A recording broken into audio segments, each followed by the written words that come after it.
السلام علیکم، آپ دیکھ رہے ہیں کے نیوز ایچ ڈی۔ میں ہوں حارث علی شاہ گیلانی۔ خبر شامل کرتے ہیں مخدوم پور سے ہمارے نمائندے ساجد محمود کی رپورٹ کے مطابق 12 ربیع الاول کا مرکزی جلوس دربار سخی راجن سلطان سے برآمد ہو کر اپنے مرکزی راستوں سے ہوتا ہوا واپس دربار سخی راجن سلطان پر اختتام پذیر ہوا۔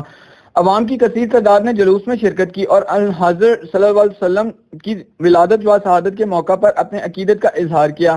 اس موقع پر علماء کرام نے اپنے خطابات میں کہا کہ آپ صلی اللہ علیہ وسلم کی عزت اور شان میں مر مٹنے کا جذبہ الحمدللہ آج بھی ہے، ہر مسلمان کے دل میں ہے۔ اس موقع پر علماء کرام اور جلوس کے شرکاء کا کہنا تھا کہ فرانس کی طرف سے آپ صلی اللہ علیہ وسلم کی شان میں گستاخی خاکوں کی اشاعت پر پوری امت مسلمہ کے دلوں کو تکلیف پہنچی ہے اور تمام مسلم دنیا ارتبب مطلع ہے، کیونکہ آپ صلی اللہ علیہ وسلم کی ناموس سے بڑھ کر مسلمانوں کے لیے کوئی چیز نہیں ہے۔